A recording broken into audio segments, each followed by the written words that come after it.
Magandang umaga sa lahat. Ako nga po pala si Ginoong Bebero. Ang paksang tatalakayin natin ngayon ay ang paglalapi o panlapi. Panlapi. Ang panlapi ay isa o ilang pantig na ilalagay sa unahan, gitna o hulihang mga salitang ugat upang makabuo ng isang panibagong salita. Salitang ugat. Ito ay ang ugat o pangunahing bahagi ng salita kung saan mula rito ay nakakabuo pa ng iba pang mga salita. Mga halimbawa nito, umalis, pumasok, tawanan, pagsumikapan at pauwiin. Meron tayong 5 uri ng panlapi. Ito ay unlapi, gitlapi, hulapi, kabilaan at laguhan. Unlapi. Ito ay tumutukoy na kung saan ang panlapi ay inilalagay sa unahan ng salitang ugat. Ang karaniwang panlaping ginagamit ay nag, mag, pa, ba, pag at iba pa. Plus inom, uminom.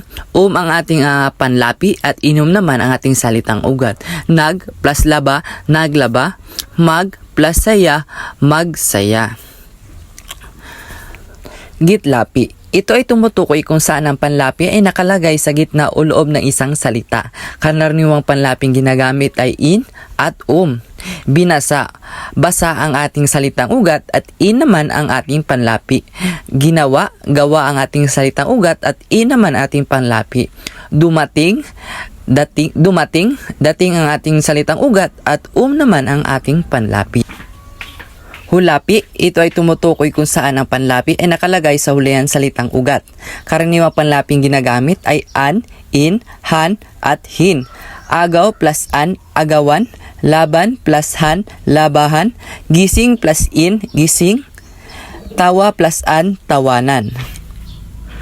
Kabilaan. Ito ay tumutukoy sa panlapi na inilalagay sa unahan, hulihan ng salitang ugat.